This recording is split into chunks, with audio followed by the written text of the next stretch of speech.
Salam alaikum, bonsoir tout le monde. Bienvenue dans cette séance de formation, la première, un cycle de quatre séances, Inch'Allah, sur le suivi des projets routiers. On va, Inch'Allah, parcourir un certain nombre de thèmes. La première présentation, qui va durer entre une à deux séances, donc il peut enjamber la deuxième séance. Donc, on va voir la méthodologie, si j'ose dire, le suivi des projets routiers. Donc, en commençant par les documents de base, les documents techniques de base, aux documents à présenter par les entreprises de travaux, et ensuite les étapes, les contrôles, les essais, les étapes de suivi, de réception les projets routiers. Par la suite, on aura trois thèmes sur lesquels on va faire des zooms particuliers. Donc, le premier thème, c'est les terrassements via notamment à travers le GMTR, le guide marocain des terrassements routiers. L'autre thème, c'est les enrobés, tout ce qui est enrobé hydrocarboné. Et le dernier point, c'est les ouvrages hydrauliques. Donc, c'est ce qu'on va essayer de toucher comme thématique. Je disais que l'objectif de ces documents, c'est d'avoir des projets réalisés dans les meilleures conditions de qualité, coût et délai. Donc, ces documents, ils ont été établis par des experts dans leur domaine, donc tous les domaines du génie civil en particulier, c'est l'ingénierie routière qui nous intéresse ce soir. Donc, et les principales ressources qui ont guidé c'est-à-dire l'établissement de ces documents, c'est déjà le retour d'expérience. Donc, on essaie de capitaliser sur l'expérience des projets anciens pour faire les nouveaux projets, la recherche et développement, le benchmarking avec d'autres pays, notamment dans l'établissement des normes, on va voir la partie normes.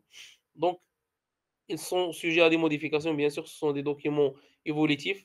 Il n'y a pas de document technique qui est figé tout le temps, donc on va le changer, on va le mettre à jour.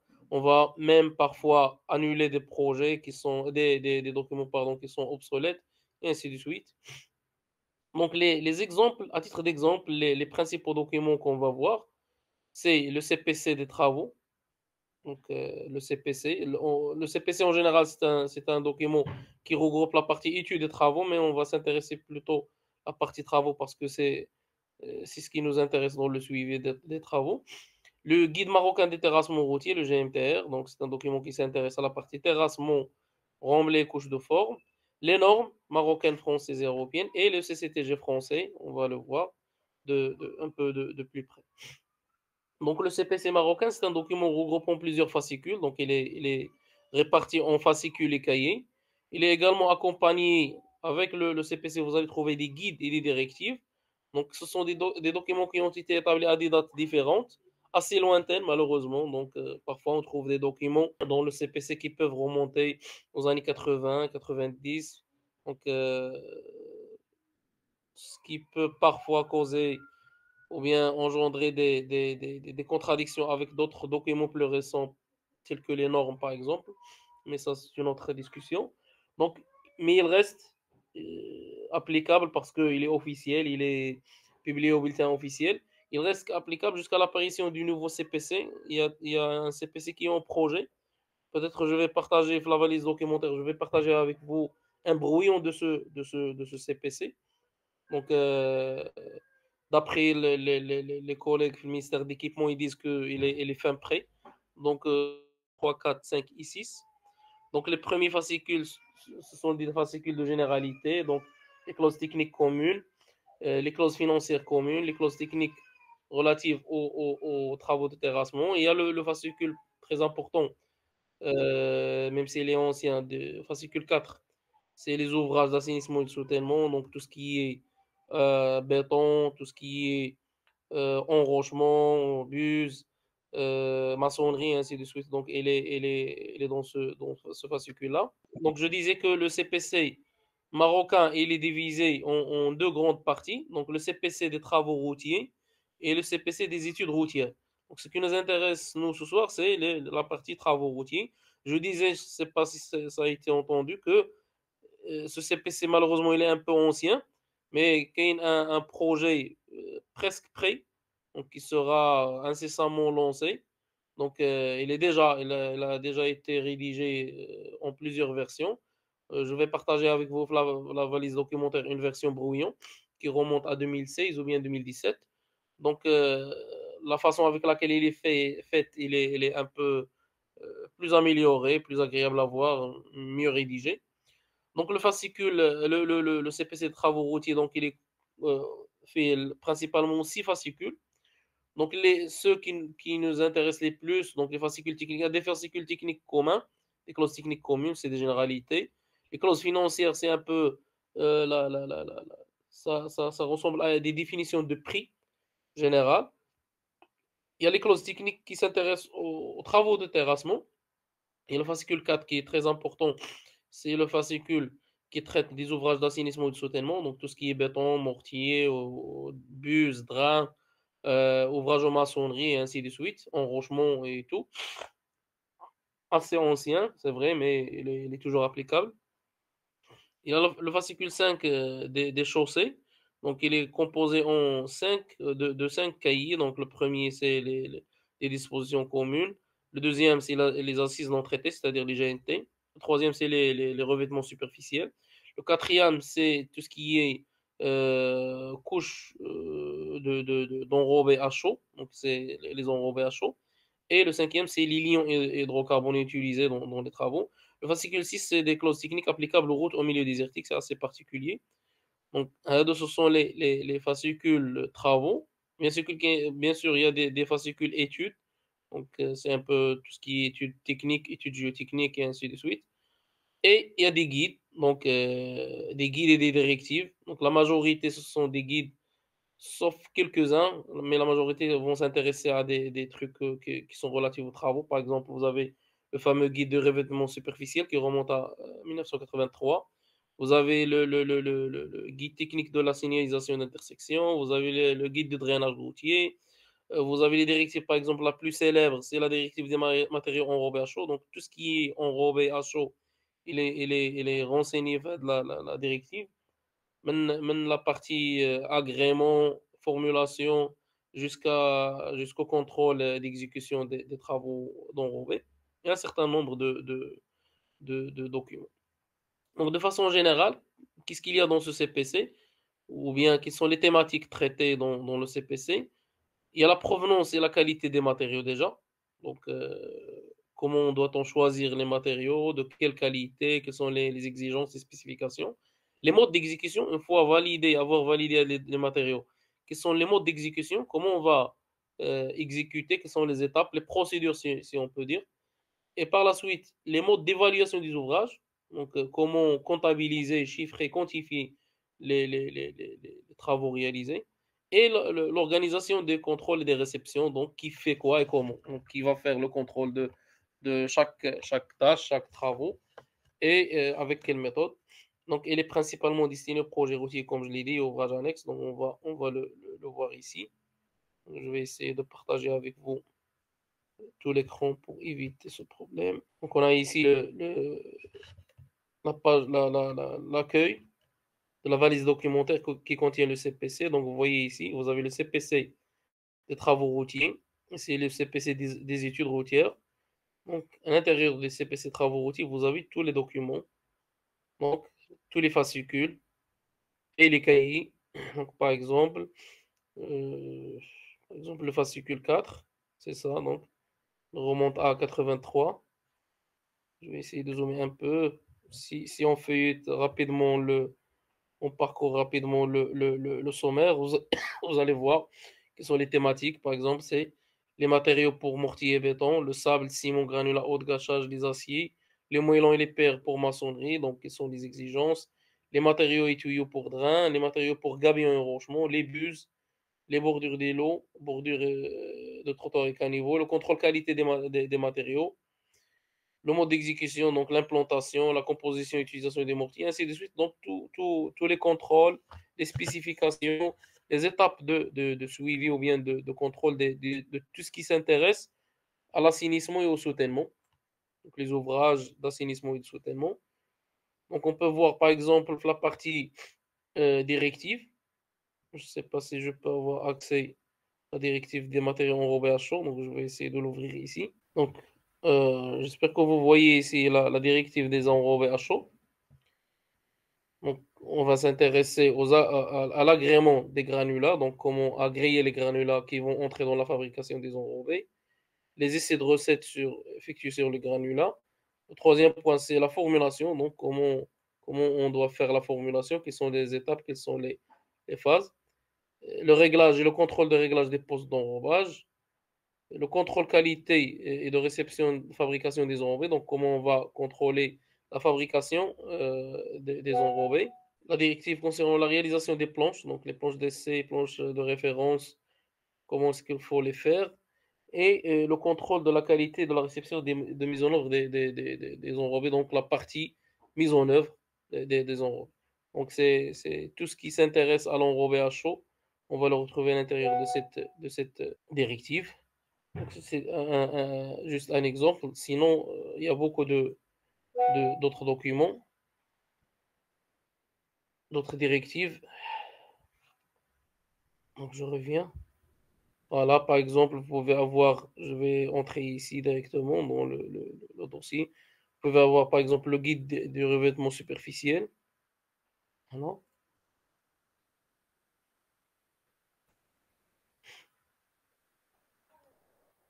Donc, qui s'intéresse au granulat, au lignon, à la formulation, au matériel, à la méthode de mise en œuvre, le contrôle du matériel de la mise en œuvre, les conditions particulières aux routes à forte circulation, aux routes de montagne, donc les résultats d'ensemble, la conclusion, et ainsi de suite.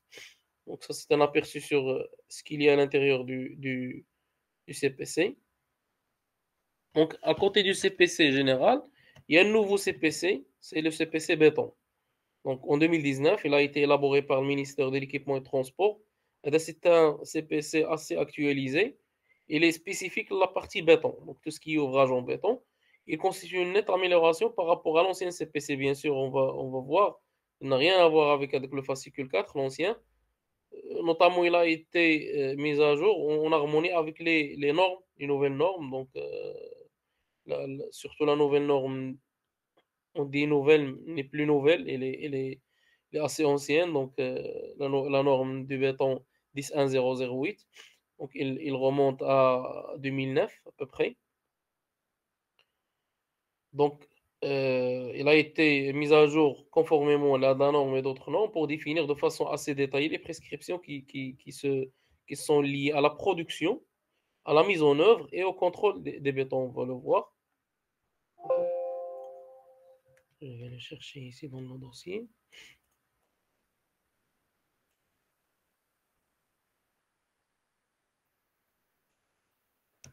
Ici.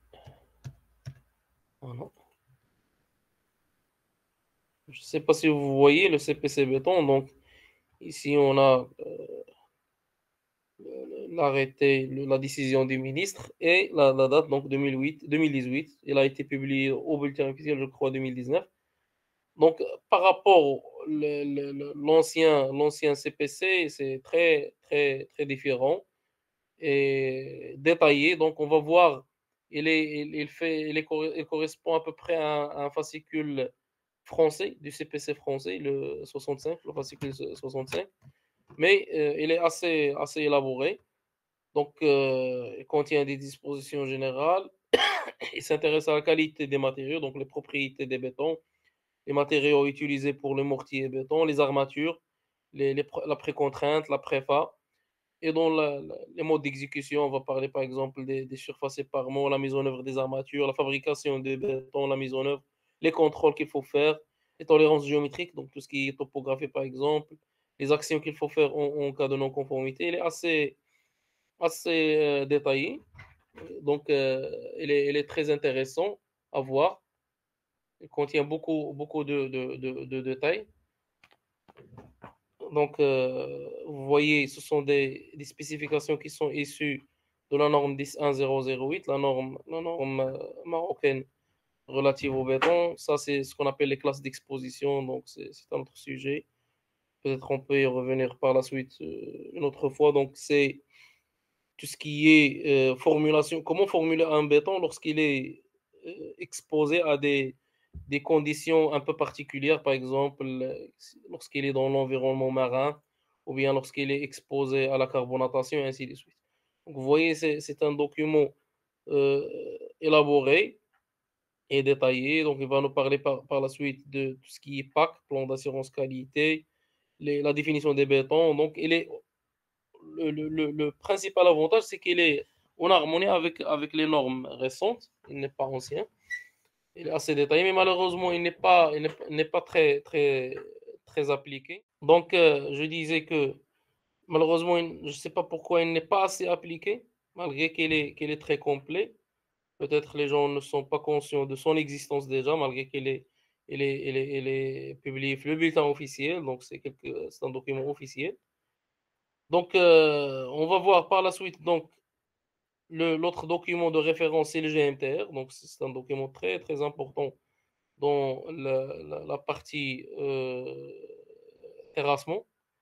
Donc, c'est le guide marocain des terrassements routiers. Normalement, il est basé en grande partie sur le guide français qui s'appelle tout simplement Guide des terrassements routiers, GTR. Donc, le GTR, il a été établi, je crois, le début des années 90. Et le GMTR, il a été copié plus ou moins sur le GTR au début des années 2000, avec des modifications, bien sûr, qui ont des particularités spéciales à la géotechnique routière marocaine, notamment les sols tierceux, les sols tufacés, donc, et le compactage à sec, donc quelques thématiques qui ont été modifiées. Sinon, il a pour thème général les conditions d'utilisation des sols en remblis en couche de forme. Donc, la principale question à laquelle répond le GMTR qu'on va voir, c'est comment réutiliser un sol. J'ai un sol en déblai remblai. Comment le réutiliser? Donc, j'ai un sol que j'ai plutôt obtenu un déblai. Donc, est-ce que je peux le réutiliser en remblai et en couche de forme? La première question. La deuxième question, si je peux l'utiliser, comment l'utiliser, comment le contrôler? Donc, quelles sont les restrictions, quelles sont les contraintes, les modalités de réutilisation? Par exemple, je peux avoir comme restriction sur un sol à utiliser. Donc, je peux l'utiliser en remblai, oui, mais la hauteur du remblai ne doit pas dépasser, par exemple, 8 mètres. Ou bien, je peux l'utiliser, mais il faut le compacter avec une énergie de compactage moyenne. Ou bien, il faut faire un traitement à la chaux, et ainsi de suite. Donc, c'est ça l'objectif, ou bien la question principale à laquelle répond le GMTR. Donc, il traite d'autres thématiques telles que la classification déjà des sols, donc une classification. Le GMTR, on va le faire parmi les séances, comme je l'ai dit, une séance qui sera réservée le GMTR.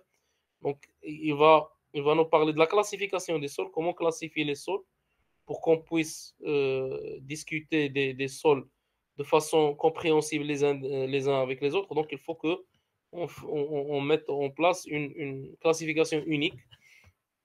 Il va nous parler également du contrôle de compactage des remblais et des couches de forme.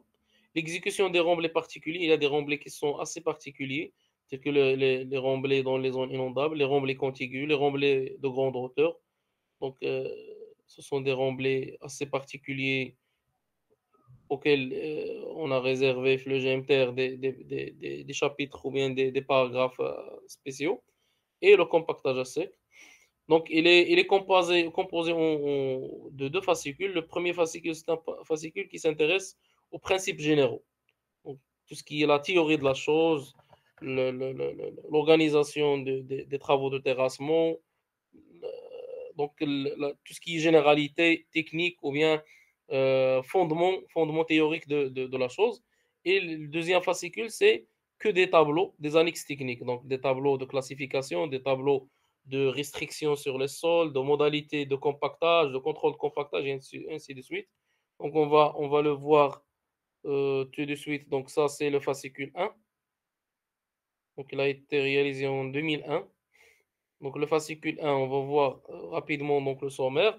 Donc après avoir parlé de données générales relatives à la géotechnique. Donc le chapitre 1, c'est la classification des sols et roches pour les travaux de terrassement. Donc comment faire la classification qui porte le même nom déjà, c'est la classification GMTR.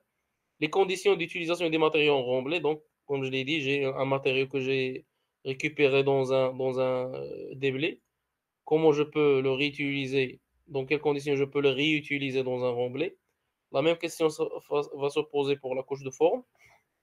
Donc le compactage des remblais de couche de forme, comment il doit se faire, et le contrôle de ce compactage, qui sont les méthodes de contrôle de compactage, notamment la fameuse méthode Q sur S. On va la voir de plus près. Les remblais particuliers, comme j'ai dit, donc les remblais en zone inondable, les remblais contigus et les remblais de grande hauteur. Le compactage à sec, donc, quelles sont les modalités. Donc c'est ça le premier fascicule. Vous voyez, par exemple, la classification, c'est ça, la fameuse classification GMTR. Je crois que vous avez eu l'occasion de la traiter plus ou moins. Donc on va la voir dans la séance réservée au GMTR. On va essayer de bien la détailler pour la maîtriser parce que c'est une classification assez utilisée, assez demandée. Donc, je disais, donc le deuxième fascicule, vous allez voir, le deuxième fascicule, c'est que des tableaux. Donc, vous voyez, vous allez voir que des tableaux de classification, de réutilisation. Donc, c'est vraiment le détail du détail. Bien sûr, vous n'avez pas besoin d'apprendre tout cela, mais il faut savoir comment utiliser le document. Donc, une fois que vous avez un sol, par exemple, vous êtes dans un chantier, vous avez un sol à 1 et vous voulez connaître quelles sont les conditions de réutilisation de ce sol comme matériau pour couche de forme. Donc, vous n'avez qu'à choisir l'état hydrique, donc voir la situation météo de votre chantier et choisir la, la, la, la, la, les instructions ou bien les directives qui correspondent à votre cas. Donc ça, on va le voir en détail, Inch'Allah, la science réservée au GMTR.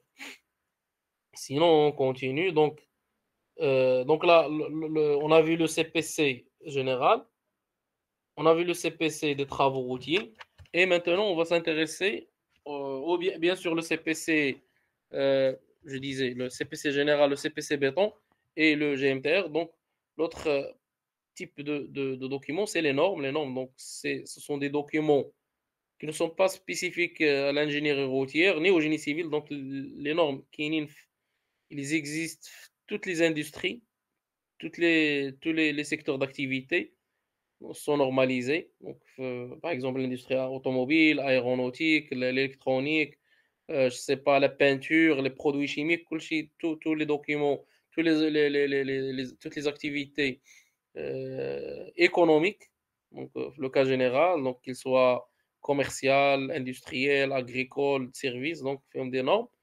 Donc, c'est un document qui va préciser les définitions, les exigences, les spécifications, les lignes directrices ou caractéristiques à utiliser de façon systématique pour assurer l'aptitude à l'emploi des matériaux, produits, processus ou services. Donc, il s'intéresse aux matériaux, aux produits, aux processus, aux services. Donc, il y a plusieurs types, donc beaucoup de types de normes. Par exemple, les normes fondamentales qui vont s'intéresser à la terminologie, la métrologie, les conventions, les lignes, les symboles. Il y a les normes de spécification, on les utilise beaucoup au génie civil, donc ils fixent les caractéristiques d'un produit ou d'un service. Donc, par exemple, la norme de spécification relative au bitume, un bitume 3550, ou là, les bétons. Donc, comment ou là les granulats pour béton, par exemple. On va voir des exemples. Donc, ce sont des normes qui définissent les spécifications. Comment ou la norme, une norme de pavé en béton, par exemple, ou là des bordures. Donc, euh, quelles sont les caractéristiques que je dois satisfaire dans un produit ou dans un service pour qu'il soit conforme à cette norme. Il y a les normes aussi qui sont très utilisées en génie civil, c'est les normes des méthodes d'essai et d'analyse, donc les normes utilisées par les laboratoires. Par exemple, vous voulez faire un essai de compression simple sur béton, vous n'allez pas le faire comme vous voulez, mais il y a une norme qui définit le matériel, il définit la méthode à suivre, il définit la méthode de prélèvement de l'échantillon, et ainsi de suite. Donc, comment faire l'essai, comment exprimer le résultat, comment présenter le rapport. On va voir des exemples. Par exemple, vous voulez faire l'analyse granulométrique, est-ce que vous allez la faire une granulométrie à sec ou bien sous l'eau? Quel est le matériau? Quelle est la pesée qu'il faut prendre, donc l'échantillon, la prise d'essai, ainsi de suite. Il y a des normes d'organisation de service, donc elles portent sur la description et la modélisation des fonctions de l'entreprise et sur la définition des performances, activités de service. Donc, Par exemple, les normes générales de type ISO 9001 ou bien les normes de sécurité, ainsi de suite. Donc, les normes, elles sont établies par des instances. Donc, dans chaque pays, il y a des instances nationales, il y a une administration, ou un service qui est spécialisé dans l'établissement et la gestion des normes. Donc, par exemple, à l'échelle internationale, il y a l'Organisation internationale de normalisation, l'ISO, International Standardization Organization. Donc, c'est au niveau international. L'IMANOR, pour le cas marocain, c'est l'Institut marocain de normalisation. Avant, c'était la SNIMA, mais maintenant, c'est l'IMANOR, l'Institut marocain de normalisation. L'AFNOR pour le cas français. L'ASTM pour les normes américaines. CEN pour tout ce qui est espace européen commun. DIN pour les normes allemandes. BS, par exemple, pour British Standards, donc les normes anglaises, et ainsi de suite. Donc, un certain nombre de normes. Donc, chaque pays, il est obligé, c'est tous les pays qui ont signé, il y a une certaine convention entre les pays.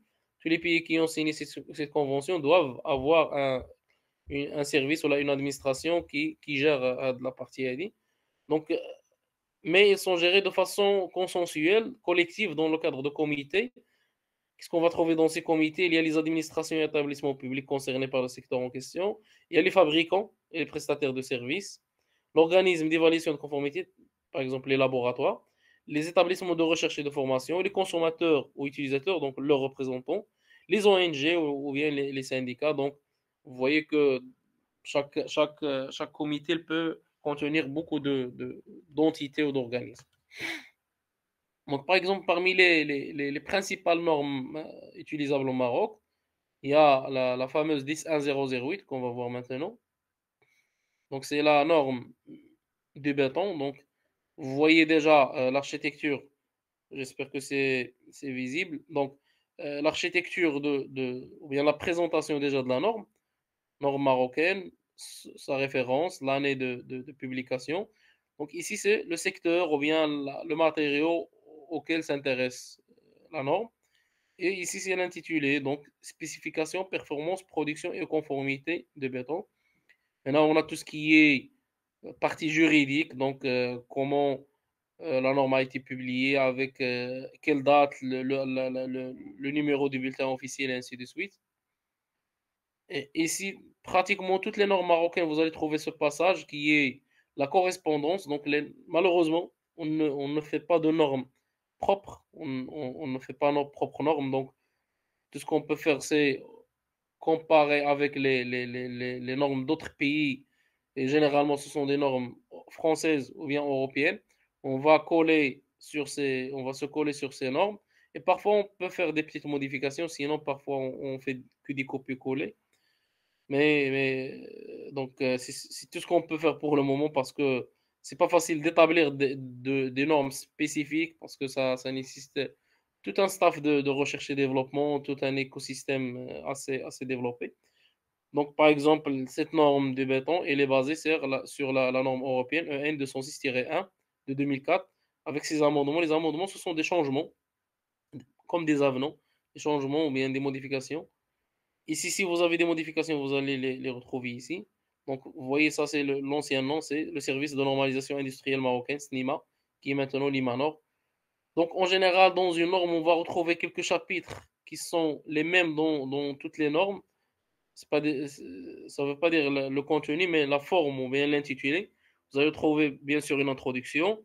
Le domaine d'application, c'est très important, le domaine d'application, parce que même si cette norme, par exemple, comme exemple celle-là de béton, s'intéresse au béton, mais il y a des bétons qui ne seront pas couverts par la norme. Par exemple, on va voir, à la fin de ce paragraphe, vous allez voir que cette norme ne s'applique pas au béton aéré, béton mousse, béton à structure ouverte ou la caverneux, les bétons de masse volumique inférieure à 800 kg par mètre cube et les bétons réfractaires. Donc, il faut bien faire attention si vous utilisez une norme.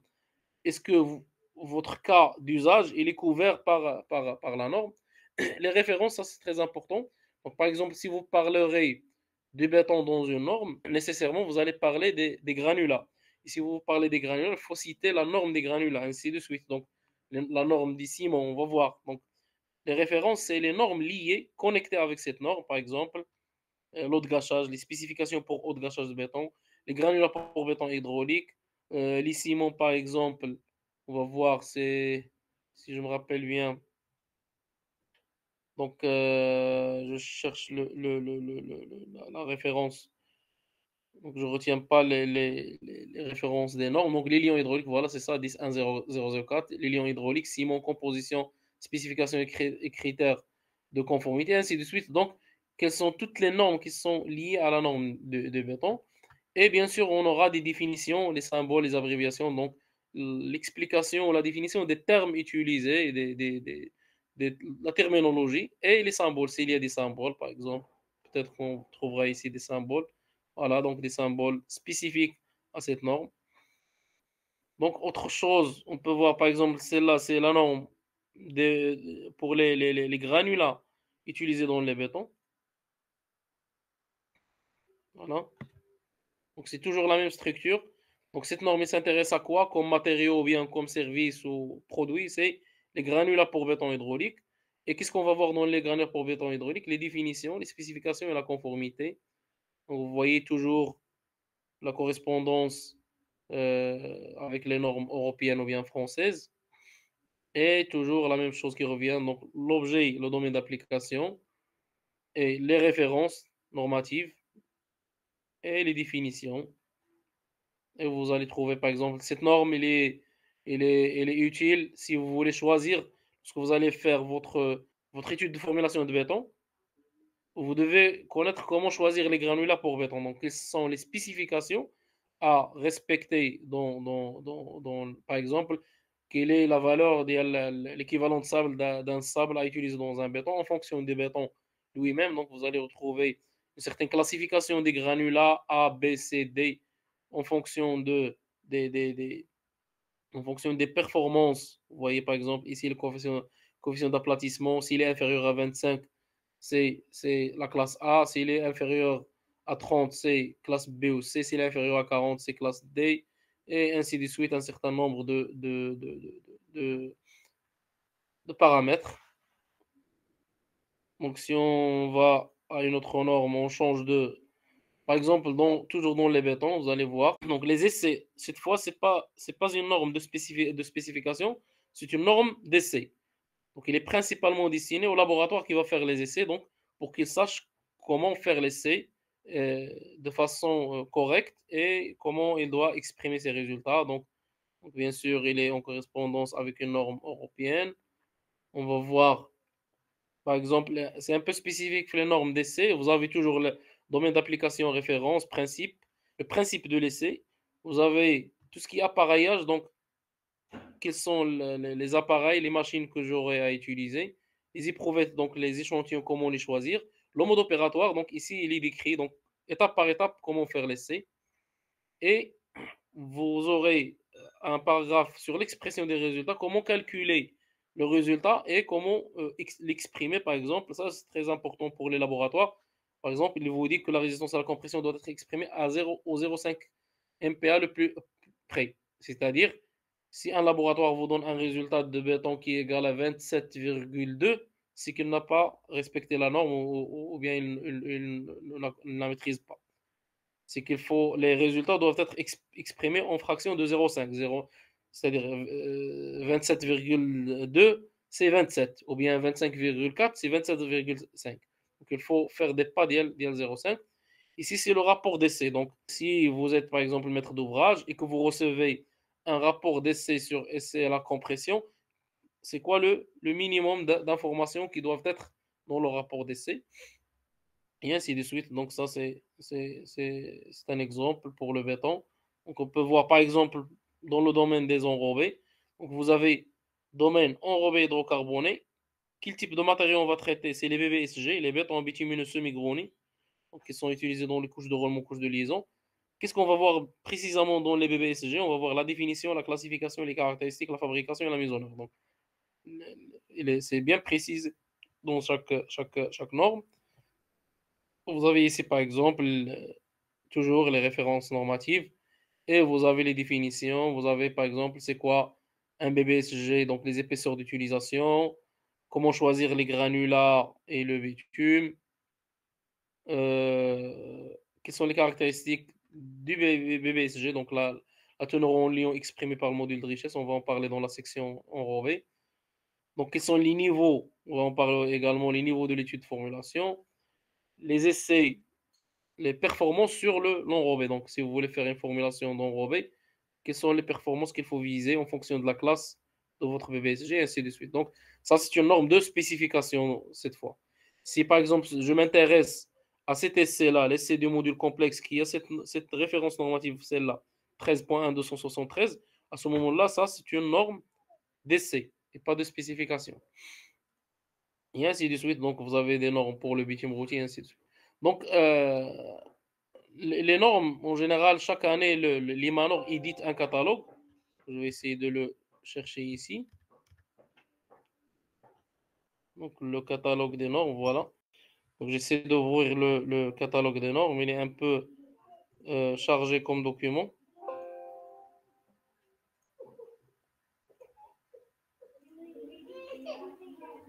Donc, j'espère que vous le voyez maintenant. Donc, c'est sous forme Excel. C'est la première année, je crois, qu'ils ont mis le catalogue sous format Excel. Normalement, avant, c'était un PDF. C'était difficile un peu à exploiter. Maintenant, c'est plus facile. J'essaie de l'ouvrir. C'est un document qui fait beaucoup de cellules. Il est très, très chargé. Donc, je vais essayer de revenir en haut. Donc, il bloque. Donc, vous voyez, donc, en général, qu'est-ce que vous allez trouver? Donc, le code de la norme, l'année dans laquelle la norme a été éditée. Et vous allez avoir un indice de classement, c'est une référence. Donc, ici, c'est le document de base sur lequel on s'est basé pour faire la norme. Donc, en général, c'est des documents, comme j'ai dit, français, des normes françaises ou des normes européennes, parfois des normes internationales. Et l'année d'édition de ce document-là, et ainsi de suite. Donc, et vous allez voir que c'est réparti en secteurs. Voilà. C'est pour cela qu'on a avec la classification ou bien le code 10.1.008. 10, on va voir 10, 10, c'est ici. Voilà. 10, c'est le bâtiment génie civil.